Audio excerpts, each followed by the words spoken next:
أحبك والله في كثر الأيام التي مضت والتحقت فيها، ولكن ترجع إلينا وأشوفك من جالس يمنى.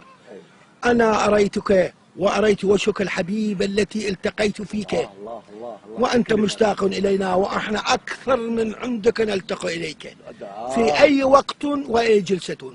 شكرا. أي تأتي إلينا، يمتى أتيت إلينا ونشوفك وإحنا مرتاحين ونحن ننظر إلى طريقك.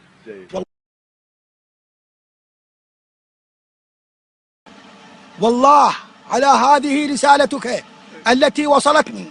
لو عندي جواز لحقتك في طيارة، ولا هوية تختمها، ولا فيزة أرميها في جيبي، والله لا أعنيك وأنزل في طيارتك في أمريكا. لطيف. واسأل عليك من كل شخص وواجب. شكرا. وأنا مرحب بجيتك وارد أشوفك، بس شوفتك العليا وتمزة علينا.